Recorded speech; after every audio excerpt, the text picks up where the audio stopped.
오늘 말씀은 에스겔 20장 27절부터 32절까지입니다. 에스겔 20장 27절부터 32절입니다. 그런즉 인자야, 이스라엘 족속에게 말하여 이르라. 주 여호와께서 이같이 말씀하셨느니라. 너희 조상들이 또 내게 범죄하여 나를 욕되게 하였느니라. 내가 내 손을 들어 그들에게 주기로 맹세한 땅으로 그들을 인도하여 드렸더니 그들이 모든 높은 산과 모든 무성한 나무를 보고 거기에서 제사를 드리고 분노하게 하는 제물을 올리며 거기서 또 분향하고 전제물을 부어드린지라. 이에 내가 그들에게 이르기를 너희가 다니는 산당이 무엇이냐 하였노라. 그것을 오늘날까지 바마라 일컫느니라. 그러므로 너는 이스라엘 족속에게 이르라. 주 여호와께서 이같이 말씀하셨느니라. 너희가 조상들의 풍속을 따라 너희 자신을 더럽히며 그 모든 가증한 것을 따라 행음하느냐. 너희가 또 너희 아들을 화제로 삼아 불 가운데로 지나게 하며 오늘까지 너희 자신을 우상들로 말미암아 더럽히느냐. 이스라엘 족속아, 너희가 내게 묻기를 내가 용납하겠느냐. 주 여호와의 말씀이니라. 내가 나의 삶을 두고 맹세하노니 너희가 내게 묻기를 내가 용납하지 아니하리라.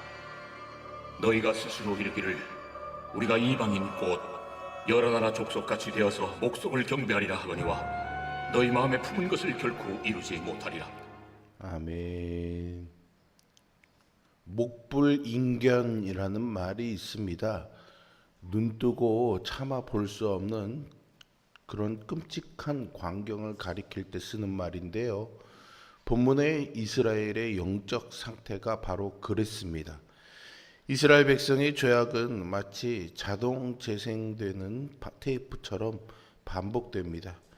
조상들이 범했던 우상 숭배를 자녀 세대가 또다시 반복하고 그 과정에서 하나님은 동일한 마음의 고통을 받으십니다.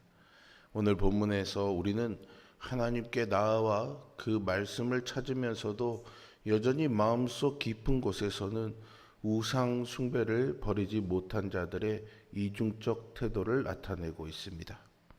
이러한 태도는요, 우리에게서도 어렵지 않게 찾아볼 수 있습니다. 우리가 이렇게 겉과 속이 다른 모습으로 하나님을 찾을 때 하나님이 어떤 마음으로 우리를 대하실지 배울 수 있습니다. 하나님은 반복된 이스라엘의 죄악을 고발하시면서 그들을 그냥 보고 계시지만은 않겠다고 그런 의미를 표명하십니다. 에스겔을 통해서 그들의 지난 죄를 다시 한번 언급하시면서 단순히 겉으로 보이는 종교 행위를 넘어서 마음의 변화를 요구하십니다. 이것은 오늘날 우리의 이야기이기도 합니다. 성도는 반복되는 죄를 속히 회개하고 하나님의 얼굴을 구해야 합니다.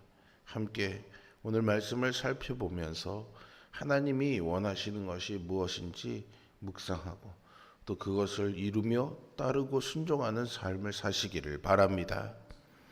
우리는 종종 하나님께서 우리를 사랑하셔서 오래 참으시는 분이라고 고백하죠. 이 고백이 틀린 것은 아닙니다. 하지만 이것을 잘못 사용하거나 적용할 경우에 죄에 대한 우리의 감각을 무디게 만들 위험성이 있습니다. 하나님은 이스라엘을 애굽에서 인도하시면서 율례와 규례를 주셨습니다.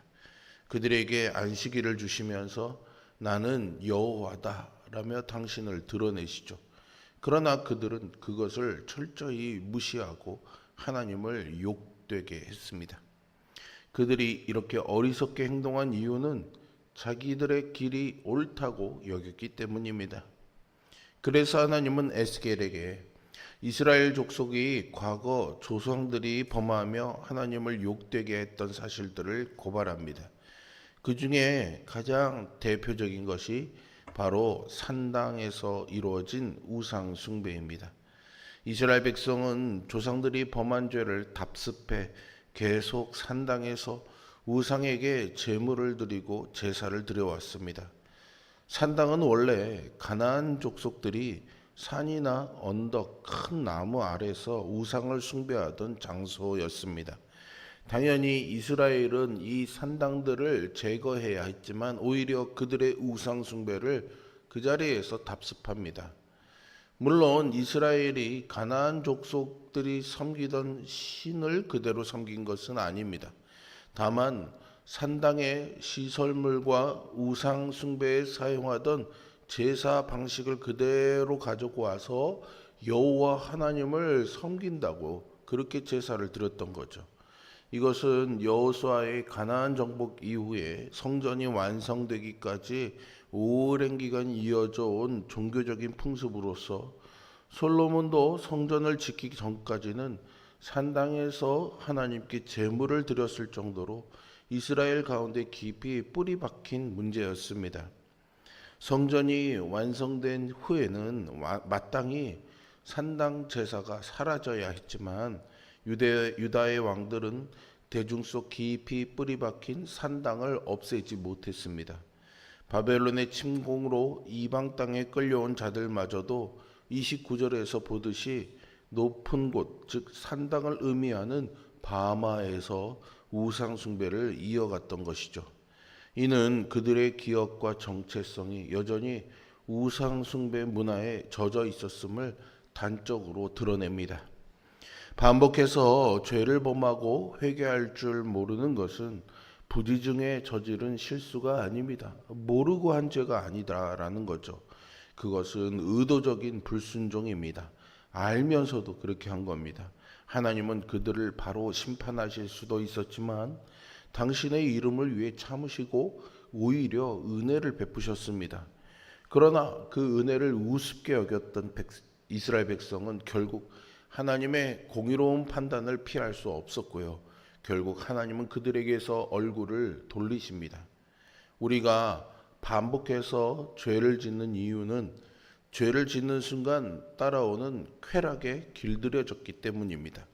그리고 죄의 결과를 가벼이 생각하기 때문이죠.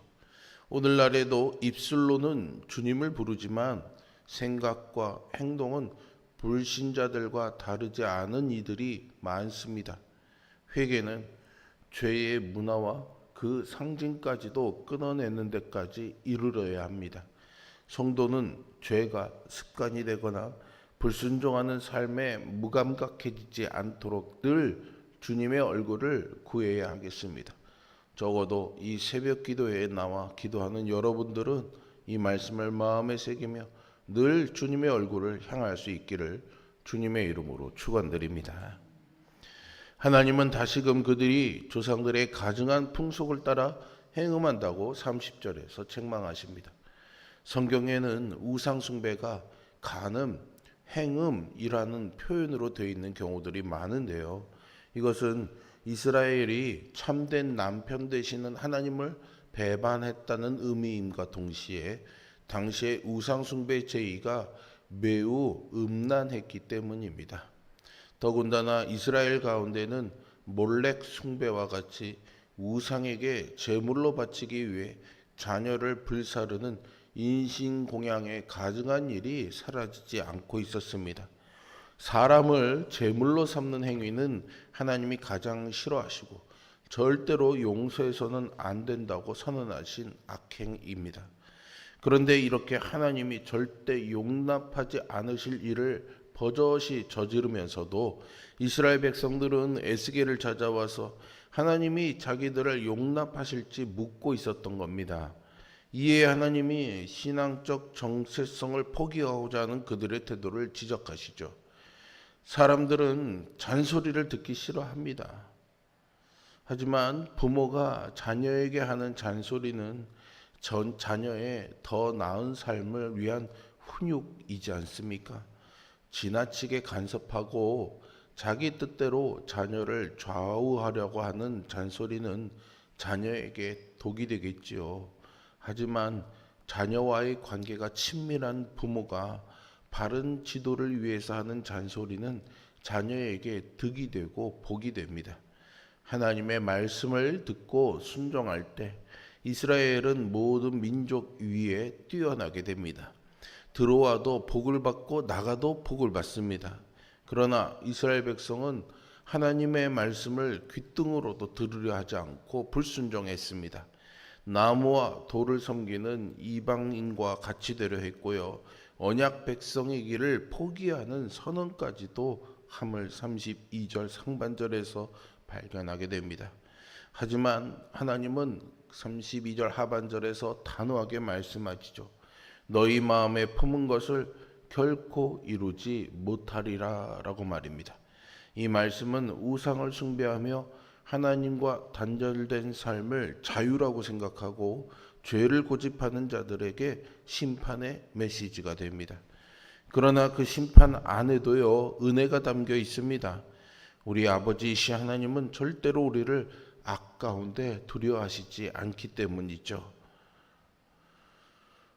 우리의 완고한 고집, 육신의 정욕은 계속 악을 향해서 기울어가게 하지만 하나님의 열심은 더욱 강해서 결국에는 당신의 뜻을 이루시고 우리를 돌이키게 하십니다. 하나님의 말씀에 귀를 기울이십시오. 사랑으로 하시는 말씀은 독이 아니라 득입니다. 지금도 입으로는 하나님의 응답을 구한다며 기도하지만 오히려 하나님을 자신의 뜻에 맞추려는 이들이 많습니다. 또 세상 방식을 교회로 들여와 예배와 찬양의 형식이나 사역의 방향성을 트렌드에 맞춰야 한다는 주장이 꽤 힘을 얻기도 합니다. 그러나 이는 하나님의 백성이라는 정체성을 부정하는 행위가 될 수도 있을 가능성도 있다는 것을 우리는 염두에 두어야 됩니다.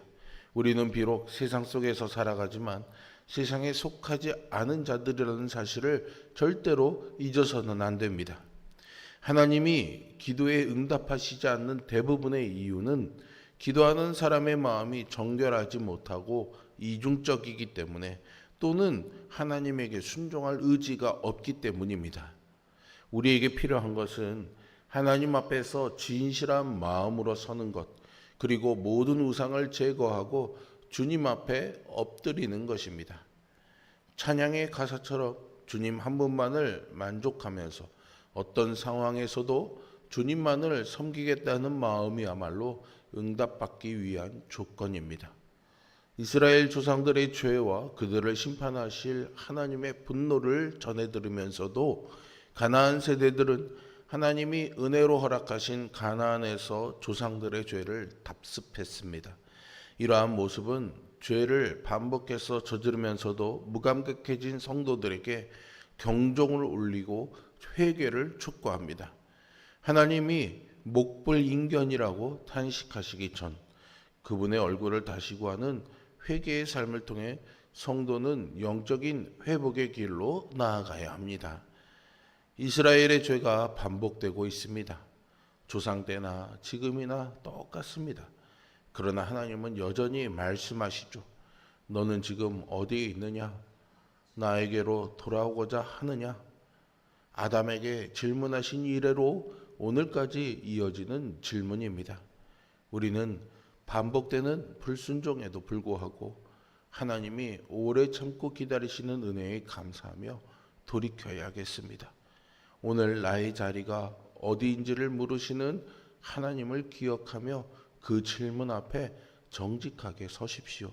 그리고 진정으로 하나님을 사랑하며 오늘 하루 거룩한 길을 가는 선택을 하는 우리 모두가 될 수 있기를 주님의 이름으로 축원드립니다. 기도하겠습니다. 자비로우시고 우리를 향하여 오래 참으시는 하나님의 은혜에 감사와 찬양을 올려드립니다. 늘 말씀 앞에 설 때마다 하나님 뜻대로 살아가기를 원한다며 고백하며 무릎 꿇지만 다시 일어서 세상을 향할 때는 그 고백을 쉬이 잊어버리고 지금 아무런 일도 아무런 심판도 없기에 괜찮다 생각하며 안일하게 살아가고 죄에 대해서 무감각해지는 우리들을 긍휼히 여겨 주시옵소서. 오늘 이 말씀이 성령의 감동 감화로 우리의 마음에 찔림이 되게 하여 주시옵소서. 남을 향하여 이 말씀을 잣대로 들이대기 전에 나를 향해서 정직하고 엄격하게 이 말씀의 잣대를 들이대고 하나님 앞에 나를 돌아보며 늘 겸손히 무릎 꿇는 우리들이 되게 하여 주시옵소서. 늘 잘하기를 결심하고 다짐하는 우리들이지만 내 힘으로는 잘할 수 없는 존재라는 것을 기억하며 하나님 앞에 잘했지요? 라는 질문보다 하나님, 내가 하나님 뜻대로 이러지 못했음을 긍휼히 여겨 주십시오 라고 고백하는 참회의 마음으로 늘 하나님 앞에 살아가게 하여 주시되, 그러한 마음 가운데 스스로 연약해지고 무너지지 않도록 우리의 마음에 용기와 힘을 주시고 담대함도 허락하여 주시옵소서. 예수 그리스도의 이름으로 기도합니다. 아멘. 하늘에 계신 우리 아버지,